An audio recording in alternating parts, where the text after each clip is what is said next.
What if the world's greatest heist wasn't pulled off by a criminal mastermind at all, but by a 19-year-old kid with a laptop, a museum brochure, and an obsession with theme park rides?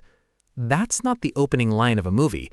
That's the true story of a man many investigators still call the smartest jewel thief who ever lived. How does someone steal a diamond-encrusted tiara from one of the most secure museums in Europe and vanish without triggering a single alarm? How do you rob a bank vault using a technique borrowed from a roller coaster? And why, after committing some of the most audacious thefts in modern history, did this man walk out of prison in just a few years? This is the story of Gerald Blanchard.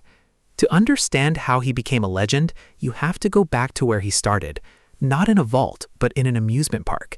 As a teenager in Winnipeg, Canada, Blanchard wasn't interested in guns or getaway cars. He was interested in systems, how things worked, how security worked. He reportedly got his start studying the mechanics of roller coasters and arcade games, figuring out how machines could be manipulated from the inside. That obsession with systems, with finding the one flaw hidden inside something built to be flawless, would define everything that came after. Then, in the early 2000s, Blanchard set his sights on something almost unthinkable. In Vienna's Schönbrunn Palace sat the Selfie star, a diamond and pearl brooch once worn by Empress Elizabeth of Austria. It was displayed inside a heavily guarded museum, protected by motion sensors, alarm systems, and constant surveillance. On paper, it was untouchable. But here's where things get strange. Blanchard didn't break in during the night, disable cameras, or force his way past guards. Instead, according to investigators, he studied the museum for months, learning the routines, the blind spots, the exact rhythm of the security staff. On the day of the theft, he reportedly used a rope and grappling technique to access the building through an upper window, moving with the precision of someone who had rehearsed every second in advance.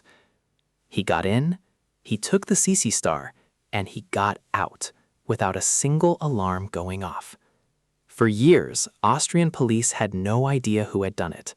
The case went cold. And that might have been the end of the story, if not for one detail investigators later uncovered. Blanchard was, by nature, a collector of proof. He photographed his own heists. That single detail would eventually be his undoing. But before that happened, Blanchard pulled off something even more audacious, a heist that security experts still study today. In 2007, he targeted a jewelry store inside a shopping mall, protected by one of the most advanced vault systems in the country. This wasn't a smash and grab. Blanchard allegedly built a replica access card, studied the building's ventilation and structural blueprints, and exploited a narrow gap most security designers never think to defend: the space above the ceiling tiles connecting one store to another. Using this route, he was able to bypass the vault's front-facing defenses entirely, walking away with over $2 million in gems and cash. Here's the part that made investigators genuinely uneasy. When they finally studied his methods in detail, they realized Blanchard wasn't operating like a typical criminal. He was operating like an engineer conducting a controlled experiment. Every heist had a hypothesis. Every failure point in a security system was treated like a puzzle waiting to be solved. This connects to something psychologists have long studied in high-functioning offenders: the concept of systemizing intelligence, a term popularized by psychologist Simon Baron-Cohen. It's the same cognitive style found in elite engineers, chess grandmasters, and cybersecurity experts. In Blanchard's case, that same mind had turned to theft. So what finally caught him? Not a security camera, not an alarm. It was his own hard drive. In 2008, Canadian investigators linked him to the Winnipeg jewelry heist and, during the search of his property, found something nobody expected: digital photographs Blanchard had taken of himself years earlier, standing inside the Schönbrunn Palace, next to the exact display case that once held the Selfie star. He had documented his own perfect crime, and that documentation was the one flaw his system hadn't accounted for. Blanchard was eventually convicted and sentenced to 8 years in prison. He served a fraction of that before his release, a fact that still frustrates investigators who spent years chasing a man they considered untouchable. But the real mystery isn't how he got caught, it's what his story reveals about security itself. Every vault, every museum, every so-called impenetrable system is built by human beings, and human beings design according to patterns.